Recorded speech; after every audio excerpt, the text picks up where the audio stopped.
शुरू कर रहे हैं आज से हम एक नया चैप्टर, बायोलॉजी का चैप्टर, जैसे मैंने आपको कल डाला था, इट्स अ लाइफ प्रोसेसेस।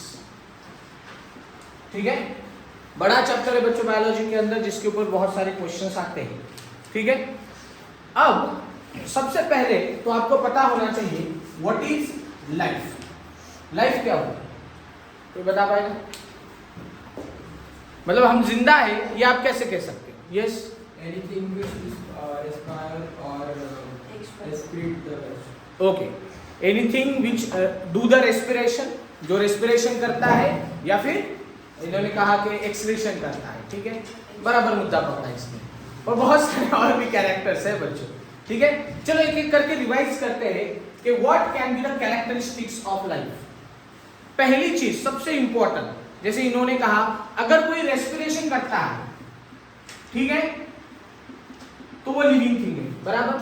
पर रेस्पिरेशन तो तब करेगा ना जब आप कुछ खाओगे। रेस्पिरेशन क्यों होता है बच्चों, कोई बता पाएगा? रेस्पिरेशन क्यों होना चाहिए? ओके, रेस्पिरेशन ऑक्सीजन सप्लाई के लिए नहीं, हाँ आविष्कार बोलो, एनर्जी बनाने के लिए। सिंपल बात है बच्चों, ये आपका कोई सेल के अंदर एक कंपोनेंट है जिसको हम कहते हैं माइटोकॉन्ड्रिया, बराबर। ये माइटोकॉन्ड्रिया क्या करेगा? ये माइटोकॉन्ड्रिया ब्लड के थ्रू ऑक्सीजन लेगा, और आपने जो खाया था उसका आफ्टर डाइजेशन बहुत छोटे छोटे मॉलिक्यूल्स बने, जैसे समझ लो ग्लूकोज बन गया, अमीनो एसिड बन गया। ठीक है, वो सारी चीजें समझ लो, यहाँ पर लिख रहा ग्लूकोज। ये ग्लूकोज और ऑक्सीजन किस में आएगा? माइटोकॉन्ड्रिया के अंदर। मैं ये ह्यूमन सेल के बारे में बात कर रहा, नहीं तो आप बोलोगे सर बैक्टीरिया के पास तो माइटोकॉन्ड्रिया होता ही नहीं है, फिर कैसे? ह्यूमन सेल की बात है। तो ह्यूमन सेल के अंदर क्या होगा? आपने जो खाया उसका कन्वर्जन फॉर एग्जांपल ग्लूकोज में हो गया, वो ग्लूकोज माइटोकॉन्ड्रिया के अंदर आ गया, ऑक्सीजन माइटोकॉन्ड्रिया के अंदर आ गया। अब यहाँ पर एक प्रोसेस होगी जिसको कहा जाता है ऑक्सीडेशन ऑफ ग्लूकोज। क्या कहा जाएगा? Oxidation of glucose. बहुत सारी चीजें बनेगी, पर इसमें सबसे इंपॉर्टेंट चीज है एटीपी। कोई लॉन्ग फॉर्म बताएगा? Adenosine triphosphate. और ये adenosine triphosphate ATP is considered to be energy currency of the life.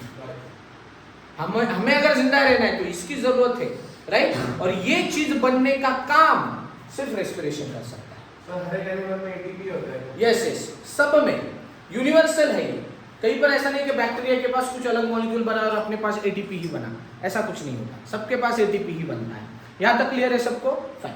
तो सबसे इंपॉर्टेंट चीज आपने बताई कि रेस्पिरेशन होना चाहिए, पर मैंने ये बताया कि ये ग्लूकोज जो है ये आपके बॉडी में आना चाहिए, और ये ग्लूकोज आपके बॉडी में किस तरीके से आएगा? न्यूट्रिशन के लिए। आप जो खाते हो ठूसते हो ना, राइट, अभी कुछ खा के आए क्या? कुछ नहीं, ठीक है। पानी और मिनरल्स उसने एब्जॉर्ब किए, कहां से एब्जॉर्ब किए? सॉइल से एब्जॉर्ब किए थ्रू रूट्स, और रूट के द्वारा फिर उसके वो किस कहां पर ट्रांसपोर्ट करवाए? The green part of the plant. मैं लीव्स नहीं कहूंगा सर, क्योंकि अगर ग्रीन स्टेन भी है तो वो भी फोटोसिंथेसिस दिखा सकता है, बराबर है ना। तो वहां पर उसने ट्रांसपोर्ट किया। तो ट्रांसपोर्टेशन भी बहुत इंपॉर्टेंट है, जो हमारे बॉडी में भी होता। हमारे बॉडी में जो ब्लड का सर्कुलेशन हो रहा है, ये भी तो ट्रांसपोर्टेशन की प्रोसेस है। समझ में आ गया? और बोलिए कौन से प्रोसेस? हाँ, डाइजेशन आ गया ना, न्यूट्रिशन। एक बार जूस लिया तो डाइजेशन चालू हो जाएगा। एब्जॉर्प्शन, ओके, वो भी न्यूट्रिशन की एक प्रोसेस है। कंट्रोल एंड कोऑर्डिनेशन ऐसा कुछ कह रहे हैं, मतलब क्या? कॉन्शियसनेस या giving response to any external stimulus. अभी कौन सा सीजन चल रहा है? समर में आपके बॉडी को ठंडी लगती है नहीं ना? क्या होता है? स्वेटिंग होता है। तो ये आपके बॉडी ने रिस्पॉन्ड किया। पर अगर ठंडी का मौसम चल रहा है तो चलेगा कैसे? तो उस वक्त क्या होता है? आपके बॉडी में एनर्जी जनरेशन होनी चाहिए, हीट जनरेशन होनी चाहिए। तो उस वक्त आपकी बॉडी क्या करती है? वाइब्रेशन, मतलब शिवरिंग। और जैसे जैसे आपकी बॉडी वाइब्रेशन दिखाएगी, शिवरिंग दिखाएगी, बॉडी के अंदर हीट पैदा होगी, और जो आपको ठंड के दिनों में बहुत जरूरी है। समझ में आ गया? तो ठंड के दिनों में बॉडी का शिवरिंग होना, या समर के दिनों में बॉडी से स्वेट निकलना, ये सारा एक आपके बॉडी ने दिया हुआ रिस्पॉन्स है समझ में, जिसको ही हमने कॉन्शियसनेस कहा, या फिर हम उसको कहेंगे रिस्पॉन्स टू एक्सटर्नल स्टिम्युलस। अब ये स्टिम्युलस वगैरह क्या होता है, ये सारे टर्म्स आगे आएंगे। स्टिम्युलस मतलब एक प्रकार का सिग्नल, ओके, समझ लो इसका हाथ अभी आगे लिया मैंने और उसके ऊपर एक छोटी सी पिन मारी, क्या करेगा इसका हाथ? मस्त वाह मारो मारो ऐसा बोलेगा क्या? अपने आप पीछे लेगा ना। क्या वो सोचकर पीछे लेने वाला है क्या? रास्ते से आप चल रहे हैं और एक छोटा सा कांटा आ गया, आपने चप्पल नहीं पहनी समझ लो, ठीक है, तो अगर गलती से भी पैर पड़ता है तो क्या होगा? आपका पैर जो है वो अपने आप ऊपर आता है। समझ में आ गया बच्चों? एक चीज ध्यान रखो यहाँ पर, अभी मैंने 2 एग्जाम्पल दिए। एक तो समझ लो यहाँ पर गरम तवा है, मेरा हाथ उसके तरफ जाता है, ठीक है, ये देखो हाथ गया, हाथ क्या होगा रे? हाथ गया, रिट्रेस बैक होता है। यहाँ पर भी नीचे समझ लो कोई कांटा है, आपका पैर गया, पैर में चप्पल नहीं है, आपका पैर ऊपर आता है। समझ में आया? या सांप है समझ लो, तो आप क्या करते हो? आप पीछे चले आते हो। यहाँ पर 2 एग्जाम्पल ध्यान में रखना, गरम तवे के तरफ आपका हाथ जाना या फिर नीचे कांटा था कोई, आपका पैर ऊपर आना। इन दोनों केसेस में, ठीक से सुनो अभी जो बोल रहा हूं, इन दोनों केसेस में retracement of the body organ कहाँ हुआ? मतलब समझ लो यहाँ गरम तवा था, यहाँ गरम तवा है और आपका हाथ गलती से गया, तो क्या हाथ ऐसे पीछे लेके जाते क्या? टूवर्ड्स द बॉडी आता है। यहाँ पर भी देखो, यहाँ काटा था, पैर गया, क्या ऐसे पीछे लेके जाओगे क्या? ऐसे टूवर्ड्स द बॉडी। तो ये आपके बॉडी का बच्चों एक कॉन्शियसनेस ही है, क्योंकि आपकी बॉडी मतलब आपने क्या ये प्रोग्राम फिट करके नहीं रखा है, क्या कोई ऐप इंस्टॉल नहीं किया है कैसे होने के बाद बॉडी की तरफ लेके आना। ये अपने बॉडी का एक सिंपल प्रोग्रामिंग है बच्चों। क्या कहता है ये प्रोग्रामिंग? कि the centre of the body is always safe, और है सेफ। तो हमारे बॉडी का सेंटर पार्ट जो है is always considered to be safe. इसलिए ये जो कुछ भी आपके साथ प्रक्रिया होती है ना, जो आपके बॉडी को सेफ नहीं होती, उस वक्त हमेशा अपना body organ towards the body ही आता है। समझ में आ गया? क्लियर हो गया? फाइन। चलिए, तो ये प्रोसेस आपने बता दी, response given with external stimulus. आगे neural system. Okay, neural system अगर कवर करना है तो इसी पॉइंट में कवर करेंगे, क्योंकि ये जो काम हो रहा है ये नर्वस सिस्टम और हार्मोनल सिस्टम, आगे एक और सिस्टम आएगी हार्मोनल सिस्टम, इन दोनों से ही कवर होने वाला है। और बोलो कुछ, अगर लिविंग ऑर्गेनिज्म है, आपने खाना खाया, रेस्पिरेशन हुआ, ठीक से सुनो, रेस्पिरेशन हुआ, ठीक है, एनर्जी बनी, पर इतना होने के बाद भी कुछ वेस्ट मटेरियल बनता है या नहीं? राइट। तो उसको बॉडी के बाहर फेंकना पड़ेगा, and that process is called as excretion and egestion. अब आप बोलोगे दो अलग अलग क्यों लिखे? दोनों में फर्क है बच्चों, आगे जाके मैं बताऊंगा। एक्सक्रीशन मतलब 1 नंबर, इजेशन मतलब 2 नंबर। सिंपल है समझने को, राइट? नाइट्रोजनस वेस्ट बॉडी के बाहर डालना is excretion, and what is that nitrogenous waste produce in your body? Urea. वो यूरिया किस में डिसॉल्व होता है? पानी में, और क्या बनता है? यूरिन। यूरिन के अंदर यूरिया छोड़ के और भी चीजें होती है, पर मेन नाइट्रोजनस वेस्ट जो आपके बॉडी में बनता है वो है यूरिया। तो उसको बॉडी के बाहर फेंकना इज एक्सक्रीशन। और फीकल मैटर मतलब अनडाइजेस्टेड फूड मटेरियल जो बाहर फेंकना है उसको कहा जाता है इजेशन। समझ में आ गया? और साथ ही साथ अगर लिविंग ऑर्गेनिज्म है तो उसको रिप्रोडक्शन भी दिखाना पड़ेगा, क्योंकि ये नेचर का नियम है बच्चों। Every species want to continue their race. Race मतलब क्या? वंश। इस पृथ्वी के ऊपर हर एक ऑर्गेनिज्म चाहता है कि हमारी रेस कंटिन्यू रहे, चाहता है या नहीं? राइट? टाइगर है, वो रिप्रोडक्शन दिखाएगा, उसके बच्चे आएंगे, उसके बच्चे बड़े हो जाएंगे, मैच्योर हो जाएंगे, वो रिप्रोडक्शन दिखाएंगे, कंटिन्यू है। Is it clear everyone? तो ये सारे प्रोसेसेस आपके बॉडी में अगर हो रहे हैं तो यू आर लिविंग। तो सारे अगर एक भी, हाँ अभी मैं बोलता हूँ, अगर एक भी नहीं हो रहा तो मतलब क्या लिविंग नहीं है क्या? चलिए मैं रिप्रोडक्शन का ही एग्जाम्पल बता दूं। रिप्रोडक्शन, आपने म्यूल के बारे में ना सुना है? म्यूल स्टराइल होता है ना, वो कभी किस किस से बनता है कोई बताएगा? डॉग, फटका, हॉर्स और डोंकी। और तू तो डॉग बोल रहा, डॉग, सॉरी यार मैंने पूरा सुना। हाँ, तो यहाँ पर female horse plus mail donkey, female horse and mail donkey. तो फीमेल हॉर्स और मेल डोंकी, इनका अगर क्रॉस हाइब्रिडाइजेशन किया तो म्यूल बनता है। अब म्यूल तो पैदा हो गया, और म्यूल तो आपको पता है कहाँ यूज करते भाई? हिली एरियाज में, खास करके मतलब जहाँ पर क्या बोलते हैं मेहनत वाला काम है, वहाँ पर म्यूल यूज करेंगे। जो साइज में भी डोंकी जैसा छोटा होगा और हॉर्स जैसी उसके अंदर पावर भी होगी, तो बहुत सारा उसके ऊपर बोझा डाल दो, बराबर लेके जाता है। पर क्या कभी भी आपने सुना है कि मेल म्यूल फीमेल म्यूल? कभी नहीं होते इसे। मतलब कोई भी एक म्यूल अपनी अगली जनरेशन पैदा ही नहीं कर सकता, मतलब म्यूल कभी म्यूल बना ही नहीं सकता। क्यों? क्योंकि वो स्टेराइल है। अगर वो स्टेराइल है, क्या इसका मतलब फिर वो लिविंग नहीं है? क्या वो रिप्रोडक्शन दिखा रहा? क्या नहीं दिखा रहा, फिर भी लिविंग है।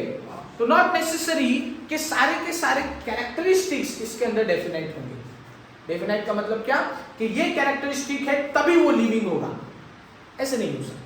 हाँ, पर रेस्पिरेशन तो होना ही चाहिए, न्यूट्रिशन होना चाहिए, सर्कुलेशन, ट्रांसपोर्टेशन, हाँ, response to any external stimulus, ये चीज हमेशा ही काम करेगी ऐसा नहीं।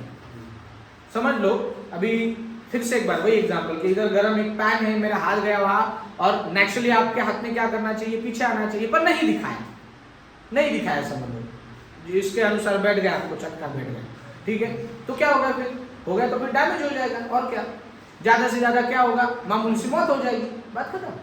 पर लिविंग नहीं है इसका मतलब वो नहीं होता। समझ में आ गया? हाँ, नर्व्स काम करेंगे अगर ऐसे किसी के केस में आना भैया। हाँ, किसी केस में नर्व्स काम नहीं कर रहे, वो नर्व्स काम ना करने के अलग अलग फैक्टर हो सकते हैं, या तो कोई डिसऑर्डर हो सकता है, या उसके नर्व्स स्लो काम कर सकते हैं, कुछ होते हैं ना लोग, आए समझ में? तो ये सारे कैरेक्टरिस्टिक्स अगर आपकी बॉडी दिखा रही है तो यू आर, समझ में आया?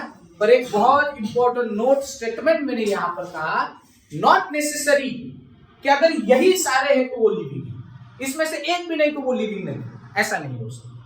क्लियर? समझ में आया? और ये सारे कैरेक्टरिस्टिक्स, और एक चीज यहां पर आपने मिस आउट कर दी होगी, ग्रोथ एंड डेवलपमेंट। बहुत एंड देता है ना फिर। हाँ, तो इवोल्यूशन आएगा, यस। अभी देखो एक एक कर, growth and development, body grow करती है, स्पर्म ओवम फर्टिलाइज हो गए, सेक्सुअल रिप्रोडक्शन के केस में बता रहा हूं, तो क्या बनेगा? स्पर्म ओवम फर्टिलाइज हो गए, क्या बना? एक सिंगल सेल, क्या नाम है उसका? जाइगोट। अरे पढ़े हो ना बालवाड़ी में? फिर जाइगोट बना। अब जाइगोट से इतना बड़ा ऑर्गेनिज्म कैसे बनेगा?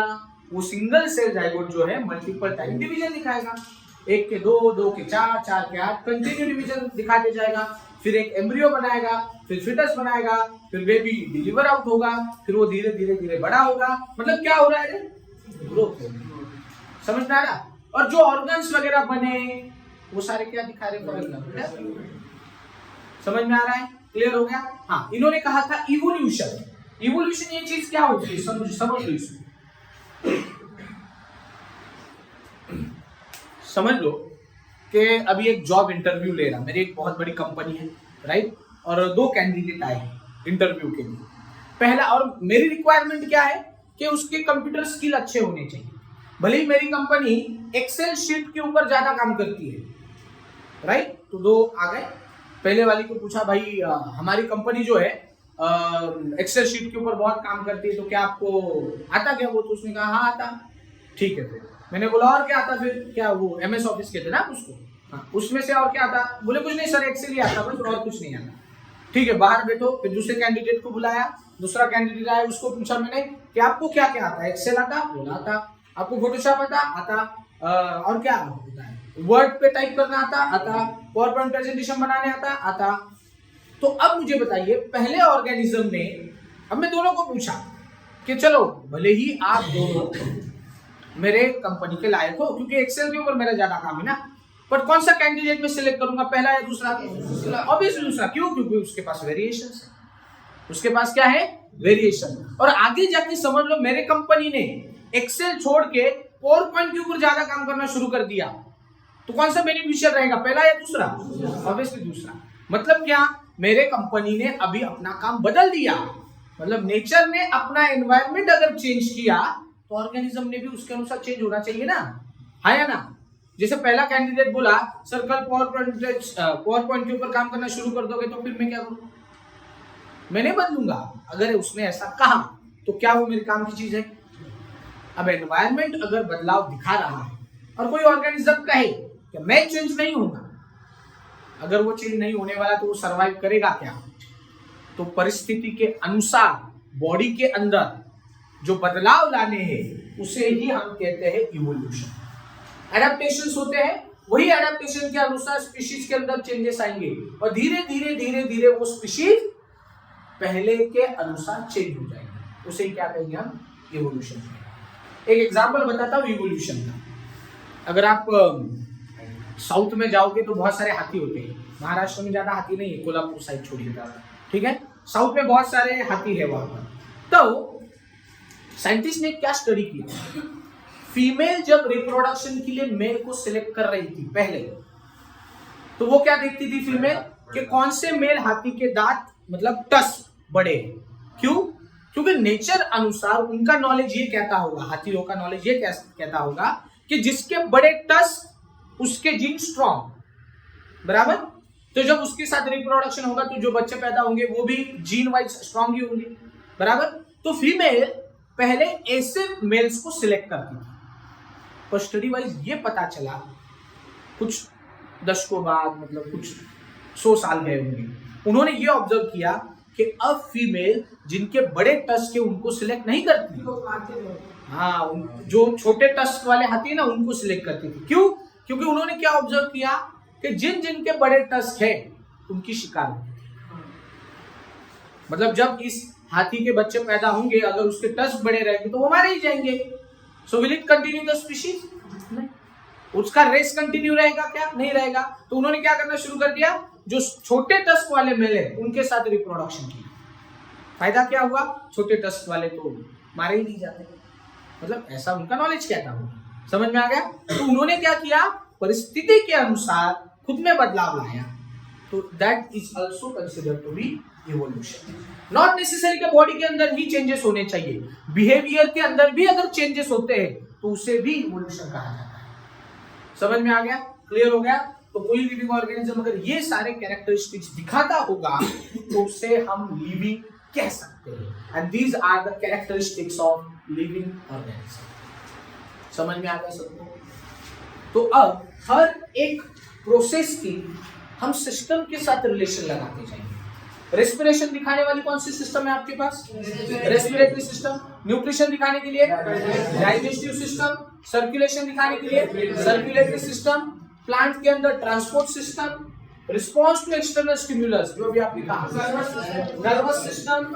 एक्सक्रीशन के लिए, एक्सक्रीशन के लिए एक्सक्रीटरी सिस्टम। इजेशन के लिए डाइजेस्टिव सिस्टम के लिए, ठीक है। रिप्रोडक्शन के लिए रिप्रोडक्टिव सिस्टम। ग्रोथ डेवलपमेंट के लिए बेसिक, सिर्फ हार्मोनल नहीं, सारे सिस्टम वहां काम करते हैं। जब आपकी बॉडी की ग्रोथ होनी है तो सिर्फ एक ही मतलब एक ही सिस्टम काम नहीं करते, सारे सिस्टम काम करते हैं। और इवोल्यूशन तो हमने देखा पूरा ऑर्गेनिज्म ही चेंज होता है, मतलब सारे सिस्टम को इन्वॉल्व रहना है। समझ में आ गया सबको? तो कुल मिलाकर देखा जाए तो life processes is simple, nothing but study of all these processes as well as related system. ये हम जिस चैप्टर के अंदर पढ़े। समझ में आ गया? बोलिए कुछ क्वेश्चन यहाँ का।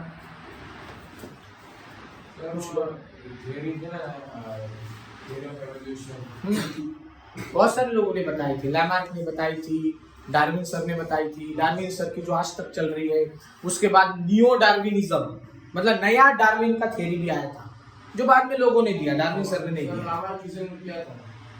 लैमार्किज्म उनका कहना ऐसा था, उसके अंदर बहुत सारी चीजें इन्वॉल्व थी, वो बात क्लास के बाद पूछ लेना, रुक जाना। और बोलो इसमें किसी को डाउट? ठीक है, बस इसको नोट कर लीजिए जरूरी।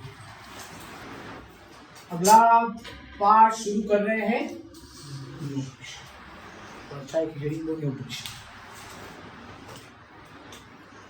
तो न्यूट्रिशन तो जरूरी ही है, हाँ या ना?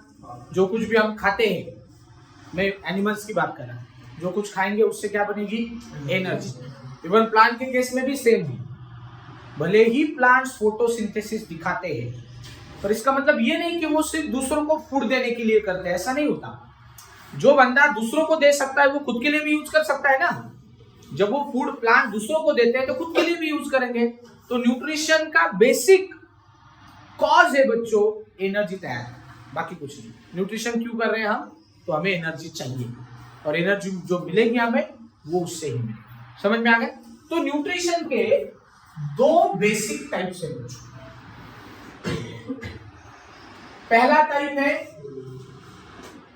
ऑटोट्रॉफिक मोड ऑफ न्यूट्रिशन और दूसरा होता है heterotrophic mode of nutrition. Basic difference जो बालवाड़ी से पढ़ते आ रहे हैं भैया।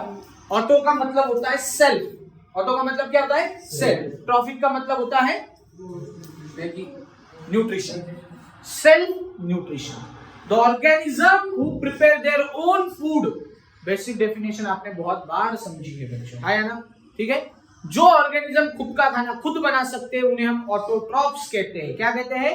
Autotroph. Autotrophic mode of nutrition ये एक प्रोसेस है, पर ये प्रोसेस दिखाने वाले ऑर्गेनिजम्स जो है उनको हम क्या कहेंगे? ऑटोट्रॉफ्स। क्या कहेंगे? ऑटोट्रॉफ्स। क्लियर है? या तो कुछ प्रॉब्लम? तो फिर हेटेरोट्रॉफिक की डेफिनेशन क्या बननी चाहिए? The organism who can not prepare their own food, मतलब they have to depend upon others. और उन ऑर्गेनिजम्स को हम क्या कहेंगे? हेटेरोट्रॉफ्स। समझ में आ गया? सिंपल है, राइट? यहाँ पर कौन से एग्जाम्पल बैठेंगे फिर? प्लांट्स, सारे प्लांट्स, बराबर। हम नहीं, मैं पूछ रहा हूँ आपको, बताया नहीं? नहीं बताया, नहीं पढ़ेंगे? ओके, तो ऐसे कौन से प्लांट्स है जो खुद का खाना खुद नहीं बनाते? ओके ओके, मशरूम पहली बात तो प्लांट्स में आते नहीं। Mushrooms are the fungi, saprophytes, right. और बोलो ऐसा कौन सा प्लांट है जो? Pitcher plant. ओके, थोड़ी गलतफहमी दूर करो बच्चों। नहीं, थोड़ी गलतफहमी दूर करो बच्चों। इंसेक्टिवोरस प्लांट्स जो है वो सिर्फ इंसेक्ट के ऊपर ही जिंदा रहते हैं ऐसा नहीं, दे परफॉर्म द फोटोसिंथेसिस। पर जब उनके बॉडी को नाइट्रोजन की कमी होती तो वो क्या करते? फिर इंसेक्ट को ट्रैप करते हैं। हाँ, तो खाते ना, तो उनके बॉडी को नाइट्रोजन मतलब प्रोटीन की ज्यादा जरूरत होती है हमेशा। तो जब सॉइल से नहीं मिलता तो what they will do? They will trap the insect. और जो भी एनिमल्स है, एनिमल्स के अंदर प्रोटीन सोर्स अच्छा खासा है, समझ में आ गया? इसलिए वो इंसेक्ट को पकड़ते हैं, but they perform the photosynthesis. तो और बताइए ऐसा प्लांट जो फोटोसिंथेसिस नहीं दिखा सकता? ओमनीवोरस नहीं। ओमनीवोर कौन होते हैं? जो वेज भी खाएंगे, जो नॉन वेज भी खाएंगे। तो प्लांट क्या वेज खाते हैं?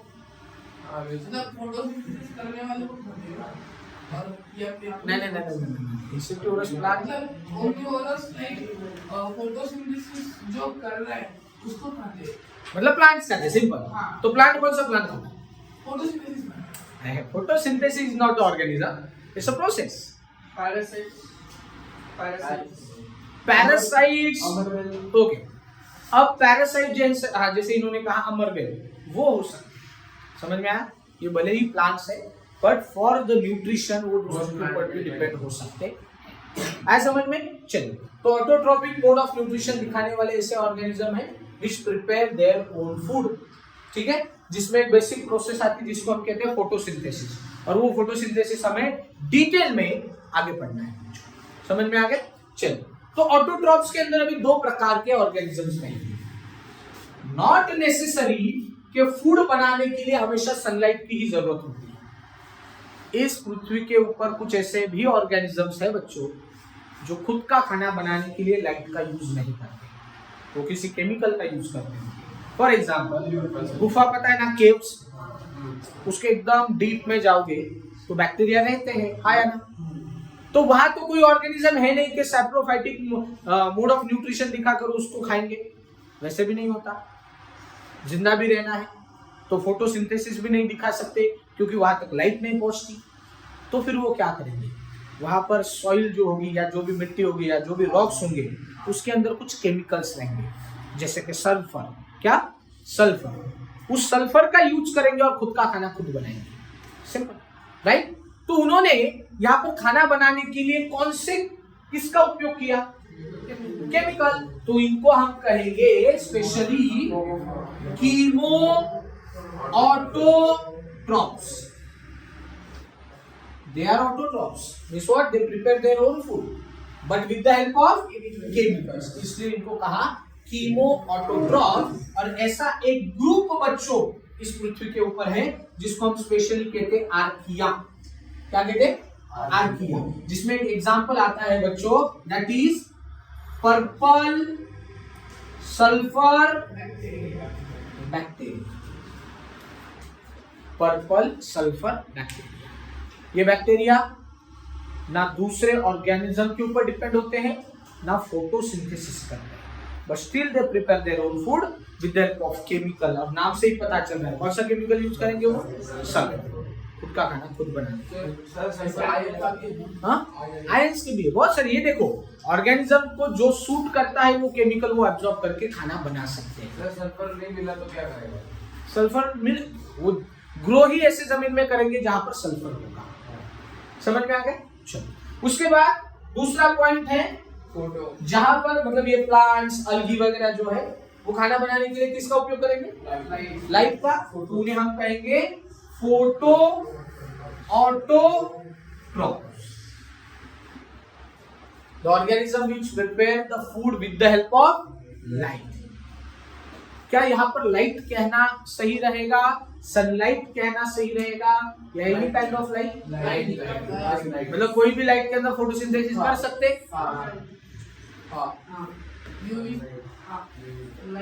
UV is the component of the light, जो इस लाइट में नहीं होती। अगर इसमें यूवी रहा तो कल से सबको कैंसर होना शुरू हो जाएगा।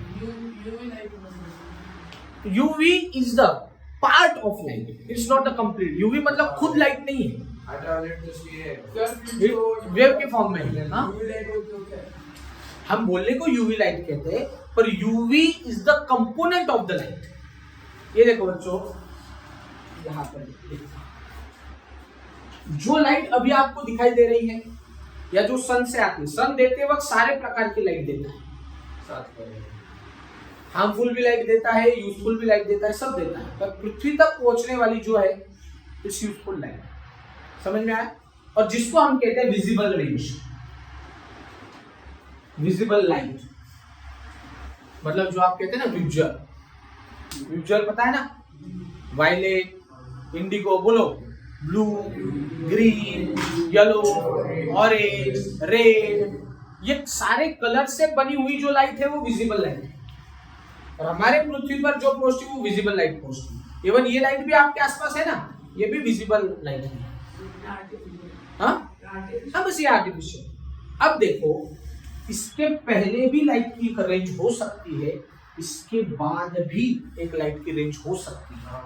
साउंड के अंदर कुछ आप कंसेप्ट पढ़े थे, आपको पता है ना? Audible range, Audible range, Audible range के पहले वाली रेंज क्या कहते हैं आप? Infrasonic, infrasonic. और उसके बाद वाली अल्ट्रासोनिक। लाइट में भी तो वैसा ही है।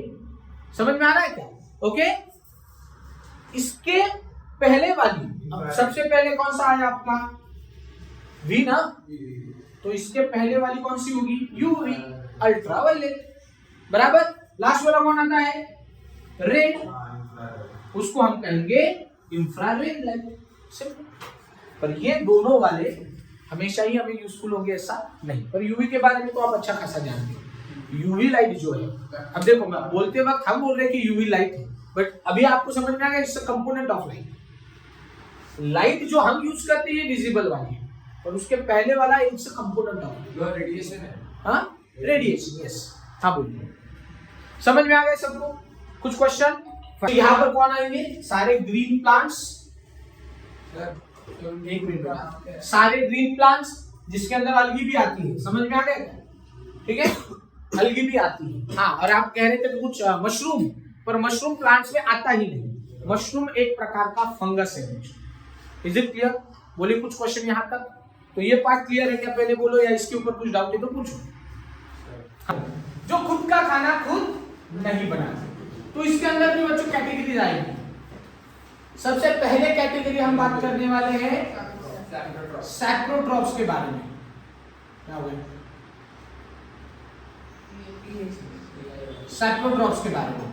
फिर हम बात करेंगे पैरासाइट्स के बारे में, और ऐसे ऑर्गेनिज्म जो दिखाएंगे होलोजोइक मोड ऑफ न्यूट्रिशन। तीनों के बारे में शॉर्ट में फटाफट बात करते। सैप्रोट्रॉप जिसको सैप्रोफाइट्स भी कहा जाता है। ठीक है, हर बार एक एग्जांपल देता हूं बच्चों में, सिंपल एग्जांपल। अभी रोड के ऊपर समझ लो एक कुत्ता मरा पड़ा, क्या करते आप? उठाते साइड को डाल देते, ठीक है? हर रोज उस रास्ते से गुजर रहे समझ लो, आज डाल दिया कोई प्रॉब्लम नहीं, पर कल देखोगे थोड़ी स्मेल आएगी, 2 दिन बाद देखोगे और स्मेल इंटेंस होती जाएगी। पर ऐसे अगर हफ्ता चला गया तो स्मेल गायब भी हो जाएगी, बराबर है ना? तो यहाँ पर हुआ क्या बच्चों, वो जो बॉडी थी, नॉट नेसेसरी कि एनिमल बॉडी होनी चाहिए, वो डेड बॉडी मतलब एनिमल बॉडी होनी चाहिए ऐसा नहीं, वो प्लांट भी हो सकता है। अभी जैसे गार्डन है समझ लो आपका, उसके पत्ते नीचे गिरते ना, आया ना, नीचे गिरने के बाद उस पत्तों का क्या होता है, वो वैसे ही एवरग्रीन रहते हैं। पहले गिरते वक्त वो ग्रीन होते ही नहीं है, ब्राउनिश कलर के होते हैं, धीरे धीरे धीरे उसका कन्वर्जन किसमें होता? कंपोस्ट में होता। तो किसने किया ये भी सैप्रोट्रॉप्स ने किया, समझ में आया? तो ये वो बॉडी है, सॉइल में पड़ी, सॉइल में बहुत सारे ऐसे बैक्टीरिया हैं जिनको हम कहते हैं सैप्रोट्रॉप्स। बैक्टीरिया भी रहेंगे, कुछ फंजाई भी रहेंगे, वो सारे कहाँ आएंगे? इस एनिमल बॉडी के ऊपर। समझ लो ये आ गया वो बैक्टीरिया, छोटा रहेगा बड़ा बना रहा हूं समझाने के लिए। अब उस बैक्टीरिया के बॉडी के अंदर बहुत सारे ऐसे डाइजेस्टिव एंजाइम्स हैं। क्या है? Digestive enzyme. उस बैक्टीरिया ने वो सारे डाइजेस्टिव एंजाइम अभी बॉडी के बाहर रिलीज किए। कहाँ रिलीज किए? बाहर। डाइजेस्टिव एंजाइम से मतलब क्या काम दिखाएगा? डाइजेशन। तो डाइजेशन हो कहाँ रहा है? बैक्टीरिया के बॉडी के अंदर या बैक्टीरिया के बॉडी के बाहर? सो एक्सटर्नल डाइजेशन होगा। कैसे डाइजेशन होगा? External digestion. एंड डाइजेशन का मतलब आप जानते हो, कॉम्प्लेक्स का कन्वर्जन सिंपल में, जिसको आगे हम डिटेल में पढ़ेंगे। तो ये एनिमल बॉडी जो है अब सिंपल फॉर्म में कन्वर्ट होगी। अब बैक्टीरिया क्या करेंगे? उसको एब्जॉर्ब करेंगे। नहीं, वो जो सिंपल फूड बनाए ना, कॉम्प्लेक्स मसल वगैरह थे, उसका सिंपल फॉर्म बन गया, अमीनो एसिड वगैरह। अब उसको उन्होंने क्या कर लिया? एब्जॉर्ब कर लिया, और एब्जॉर्ब कर लिया और उसके ऊपर उन्होंने गुजारा कर लिया। सिंपल। डाइजेशन बाहर हुआ, एब्जॉर्ब कर लिया। सिंपल मतलब क्या है? एब्जॉर्ब करते जा रहे हैं, निकल गया, दूसरे आए, एब्जॉर्ब किया, निकल गया। तो धीरे धीरे धीरे धीरे जो पूरी एनिमल बॉडी आप देख रहे थे वो क्या हो जाएगी? डिकम्पोज हो जाएगी, वैनिश हो जाएगी। बोन्स नहीं होते सारे केस में। और आपने दृश्यम तो अच्छे से देखी। हाँ, डाइजेस्टिव एंजाइम जिसमें अलग अलग कैटेगरीज हो सकती है। प्रोटीन डाइजेस्टिंग एंजाइम्स होते हैं, कार्बोहाइड्रेट डाइजेस्टिंग एंजाइम्स होते हैं, फैट डाइजेस्टिंग एंजाइम्स होते हैं। सर आपने वाला दृश्यम के एग्जांपल लिया, उसमें कैसे नहीं हुआ? मतलब बहुत हर बार नहीं होते ऐसे कि मतलब अभी फॉसिल भी देखे हमने डायनासोर के। हाँ, क्यों नहीं होते हो? फॉसिल कैसे बनते हैं ये प्रक्रिया आपको पता है? नीचे से एक लेयर है समझ लो जमीन का, उस वक्त क्या हुआ था? फॉसिल कैसे बने?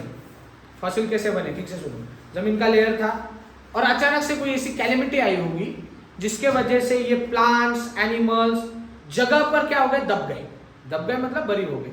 ऊपर से समझ लो कोई क्या आया होगा, लैंडस्लाइड हो गया होगा या कोई उल्कापात हो गया होगा, और ये सारे ऑर्गेनिज्म बरी हो गए, लेयर के ऊपर लेयर सॉइल का चढ़ता गया। अब ये ऑर्गेनिज्म जो नीचे गए they are in the absence of air, बराबर? नीचे से टेम्परेचर ज्यादा है, एयर नहीं, मतलब उनका डिकम्पोजिशन होगा क्या? क्योंकि डिकम्पोजिशन के लिए ऑक्सीजन चाहिए बच्चों, है समझ में? और वहां पर ऑक्सीजन है ही नहीं, तो वो फॉसिल में कन्वर्ट हो गया। क्लियर? अच्छा, तो समझ में आ गया फिर सैप्रोट्रॉपिक मोड ऑफ न्यूट्रिशन कैसे होता है? या तो कुछ प्रॉब्लम फिर? हाँ, एंजाइम यूटिलाइज हो गए ना। आपने देखा होगा बच्चों, देखो सड़ती हुई बॉडी कभी देखी क्या? ऐसे ऐसे उसके ऊपर ऐसा पानी पानी जैसा दिखता है ब्रेड के ऊपर। इवन आपकी जो कोई जख्म भी है, अगर वो जख्म, हाँ इन्फेक्शन, और वो इन्फेक्शन बढ़ता गया और क्योर नहीं हो रहा, तो उसके ऊपर भी ऐसा पानी पानी जैसा देखोगे ना, हाँ या ना? तो एक प्रकार की वो एंजाइम थी और कुछ नहीं। क्लियर हो गया? समझ में आ गया? तो ये हो गया सैप्रोट्रॉपिक मोड ऑफ न्यूट्रिशन। यहां पर किसी को कुछ प्रॉब्लम? कोई प्रॉब्लम? चलिए आगे बात करते हैं पैरासाइट्स के बारे में। सर इसकी डेफिनेशन हाँ, अभी डेफिनेशन सारे तीनों ठीक है बताइए। सैप्रोट्रॉप्स कौन होते हैं और सैप्रोट्रॉपिक मोड ऑफ न्यूट्रिशन क्या होता है? The mode of nutrition in which organism depend upon dead and decaying matter. Saprotrophs क्या एक्चुअल में आप न्यूट्रिशन कहां से लेंगे? डेड एंड डिकेइंग मैटर, मतलब कोई मरी हुई बॉडी होगी या जो सड़ रही है वहां से लेंगे। होलोजोइक भी वही है। हाँ, होलोजोइक होलोजोइक में डाइजेशन इंटरनल होता है, यहाँ पर डाइजेशन कैसे बताया मैंने? एक्सटर्नल। तो आप अभी वापस वल्चर के ऊपर आओगे, वल्चर, क्रो, आप बोलोगे सर ये भी तो मरा हुआ खाते हैं, सड़ा हुआ खाते हैं, पर क्या उनका डाइजेशन एक्सटर्नल होता है? उनका डाइजेशन कैसे होता है? इंटरनल होता है ना, तो वो होलोजोइक में आएंगे, वो सैप्रोट्रॉप्स में नहीं आएंगे। यस, पर ये कॉम्प्लेक्स टू सिंपल मतलब डाइजेशन कहाँ करते हैं? बॉडी के बाहर करते हैं, अंदर नहीं। मतलब होलोजोइक सैप्रोट्रॉप्स को खाते हैं इनडायरेक्टली, सड़ता हुआ। ओके मिस, सर सड़ता हुआ और वो खाते हैं ना। क्या हम सड़ता हुआ खाते क्या? पाते नहीं होलोजोइक ना, वल्चर और हम होलोजोइक है, तो हम क्या खाते? नहीं वल्चर और क्रो की बात कर रहा है। तू होलोजोइक बोला, तू वल्चर बाद में बोला। होलोजोइक में तो दाना आते हैं ना। हाँ, वल्चर होलोजोइक में आते, पर सारे होलोजोइक ये नहीं खाते। समझ में आ गया? चलिए बात करते हैं अभी पैरासाइट्स के बारे में। पैरासाइट और होस्ट ये एक रिलेशन है, होस्ट एंड पैरासाइट्स। अभी दो ऑर्गेनिजम्स के बारे में बात करने वाला हूं। For example bed bug. Bed bug पता है आपको? नाम सुना होगा बेड बग। अब आप में से बहुत सारे, किसने इसको एक्सपीरियंस किया है? कभी नहीं? मैंने बहुत किया है, हॉस्टल में रहता था इसलिए, समझ में आया? और वो भी पूरे यूनिवर्सिटी के हॉस्टल में, ध्रुव वगैरह की तरह। हाँ, तो बेड बग जो है उसको नाम ही है वैसा, बेड बग मतलब क्या? वो बेड का लकड़ी नहीं खाता, वो उसके कोने में रहता, और क्या करता है जब आप रात को सोए हो तो आएगा आपके बॉडी के ऊपर, काटेगा, ब्लड को सक करेगा। समझ में आ गया? उसका पेट भर गया, चला गया। सिंपल है, राइट? तो अपना न्यूट्रिशन उसने खुद बनाया? नहीं। अपना न्यूट्रिशन क्या उसने सैप्रोट्रॉप जैसे लिया? नहीं। उसने क्या किया? वो एक दूसरे ऑर्गेनिज्म के ऊपर डिपेंड रहे फॉर द न्यूट्रिशन, है या ना? पर जिस ऑर्गेनिज्म के ऊपर डिपेंड है उस ऑर्गेनिज्म को हम कहेंगे होस्ट। तो इस केस में बेडबग और ह्यूमन के केस में होस्ट कौन है बच्चों? ह्यूमन, क्योंकि हमारे ऊपर डिपेंड है। And obviously the parasite is समझ में आ गया? तो यहाँ पर यस ऑब्वियसली लिविंग के ऊपर, क्योंकि न्यूट्रिशन उसे लिविंग से ज्यादा मिलेगा। सुनो, अमरवेल, कस्क्यूटा, नाम सुना होगा आपने? कस्क्यूटा क्लास 7 का न्यूट्रिशन का एक चैप्टर था, उसके अंदर कस्क्यूटा नाम पढ़ा था। कस्क्यूटा भी एक पैरासाइट है जो मैंगो प्लांट के ऊपर आ गया समझ। तो उसने क्या किया? मैंगो प्लांट से न्यूट्रिशन एब्जॉर्ब किया। पर एक चीज यहां पर ध्यान रखना, although one organism, one parasite is depending on other, his host, and taking nutrition from the host, but सबसे important चीज, it will harm the host, it will not kill the host. ठीक से समझो इस बात को। Parasite always harm the host, but it will not kill the host. आपको अगर बेड बग काट रहा है तो दर्द होगा, हार्म हो रहा है, शायद कोई डिसीज भी क्या कहते ट्रांसमिट हो सकता है। समझ में आ गया? ठीक है। कस्क्यूटा अगर मैंगो प्लांट से न्यूट्रिशन ले रहा है तो मैंगो प्लांट क्या रोता नहीं, पर इसका मतलब क्या हो गया? जो न्यूट्रिशन मैंगो को खुद मिलने वाला था वो किसने लिया?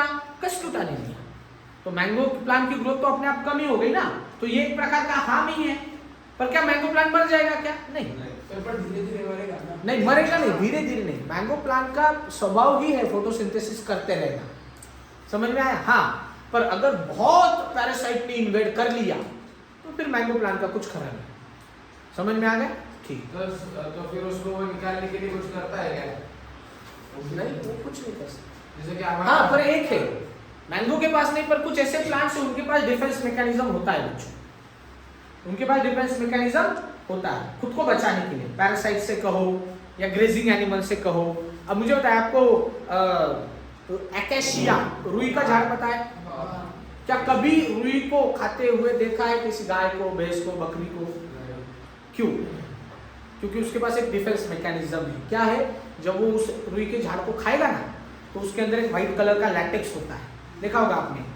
अरे हनुमानाला नाही का आपण ती बाळ घालतो, ते पान पाहिले असतील ना तुम्ही, ते रुईचे पान असतात। अगर उसको निकाल के देखोगे तो व्हाइट कलर का लैटेक्स आता है।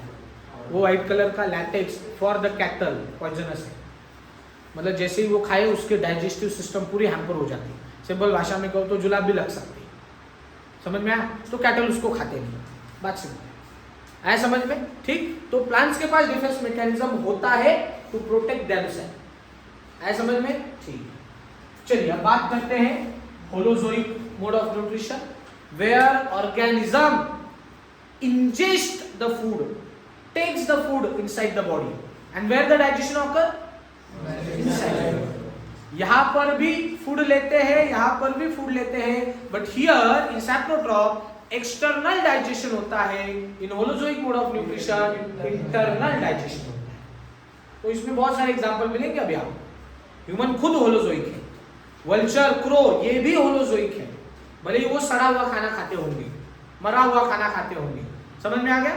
ठीक, तो अब होलोजोइक में 3 कैटेगरीज। हाँ पैरासिटिक का डेफिनेशन क्या आएगा? ओके, लिखो फिर अगर लिखना है तो पैरासिटिक का डेफिनेशन, द ऑर्गेनिजम्स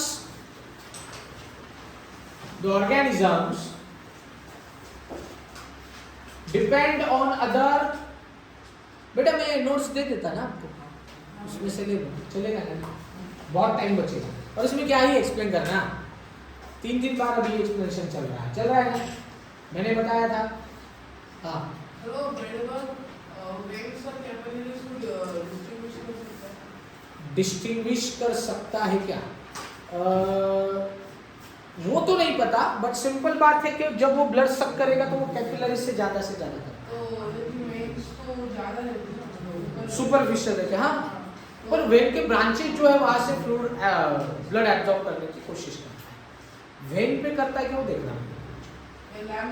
क्यों वेन नहीं बोल रहा मैं, क्योंकि वेन की थिकनेस भी अच्छी खासी है ना, उस थिकनेस को वो इन्वेड कर पाएगा या नहीं देखना। कैपिलरी को कर पाएगा, कैपिलरी एक सिंगल सेल ऐसी थिकनेस है उसकी, तो आराम से उसको ये कर सकती है। इवन कैपिलरी बहुत आराम से फूट भी सकती है। अगर आप थोड़ा सा गिर भी गए और खरोच भी आ गई तो ब्लड आता है ना, वो ब्लड क्यों आया? कैपिलरी फूट गई वहां से, और जब हीलिंग होता है वापस तो वो कैपिलरी वापस बन जाती है। समझ में आया? हाँ, पर अगर वेन फूट गई, आर्टरी फूट गई तो आपको बता दो कितना प्रॉब्लम होता है। ठीक है, चलो। हाँ, क्या बता रहे थे हम? सर वेन रीजनरेट होती है। हाँ, वेन रीजनरेट नहीं होती। वेन रीजनरेट हाँ होती है। बायोजेनेसिस हम जिसे कहते हैं, बायोजेनेसिस होती है। नेचुरली नहीं होती। नेचुरली तो होती है। नहीं, उसने कहा इंजेक्ट देते वक्त वेंस में देते हैं, ऐसा हो सकता है। चलिए अभी होलोजोइक की बात करेंगे। होलोजोइक मोड ऑफ न्यूट्रिशन में 3 सिंपल प्रकार के ऑर्गेनिज्म हम देखेंगे। बालवाड़ी से वो भी पढ़ के आएगा। सबसे पहला है हर्बीवोर, फिर सेकेंड वाला कार्निवोर, और तीसरा वाला ओमनिवोर। ठीक है, herbivore which depends upon plant, carnivore which depends upon other animals, and omnivores are depending upon both. Not necessary कि किसी omnivore ने दोनों ही खाना चाहिए। ह्यूमन कौन है? omnivore. Not necessary कि हमने दोनों भी खाना चाहिए। डॉग पता है omnivore है या कार्निवोर है? इसका कार्निवोर है, हमने उसको omnivore बनाया। पेट डॉग्स की बात करना, पर कोई जंगली कुत्ता देखो क्या घास खाएगा? खाता है पेट भर। अरे वो मतलब एज अ न्यूट्रिशन नहीं खाता, तो घास खाने को तो फिर टाइगर भी खाता है, लायन भी खाता है। ये देखो, सुनो, अभी लायन ने समझ लो ऐसी कोई शिकार खाई जिसके ऊपर कोई पॉइजन था या कुछ भी था, ऐसे समझ लो खा लिया, तो उसको फूड पॉइजनिंग हो गया ना।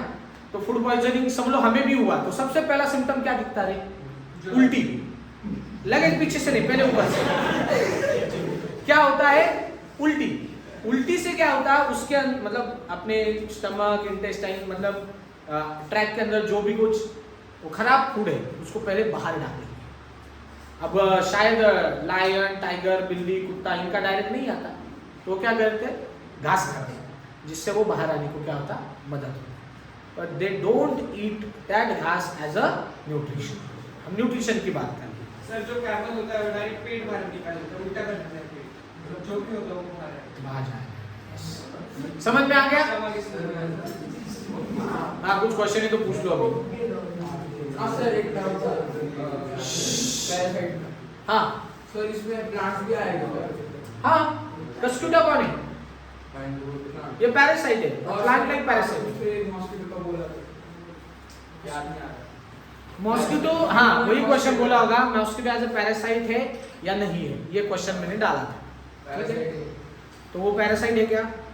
हाँ सर। हाँ, न्यूट्रिशन के लिए जो चीज हम लेते हैं वो पैरासाइट। सिंपल, समझ में आ गया? तो ये तीन कंसेप्ट ध्यान दो, हर्बीवोर, वो कार्निवोर है, ओमनिवोर। यहाँ पर मुझे नहीं लगता अभी कुछ आपको प्रॉब्लम है, कुछ क्वेश्चन है तो पूछ लो। सिंपल, तो ये एक सिंपल टॉपिक है बच्चों, टाइप्स ऑफ न्यूट्रिशन आज हमने देखे, जिसमें हमने autotrophic mode of nutrition, heterotrophic mode of nutrition, basic difference समझा। ऑटोट्रॉप में दो टाइप देखे, पहला कौन सा देखा? Chemo autotroph, second phototroph. फिर हेटरोट्रॉप में हमने तीन देखे, cyclotrophic mode of nutrition, parasitic mode of nutrition, holozoic mode of nutrition, और तीनों के हमने अच्छे खासे एग्जांपल देखे। अब हमें बच्चों ज्यादा से ज्यादा फोकस करना है होलोजोइक मोड ऑफ न्यूट्रिशन पे, जो अब हम कल करेंगे।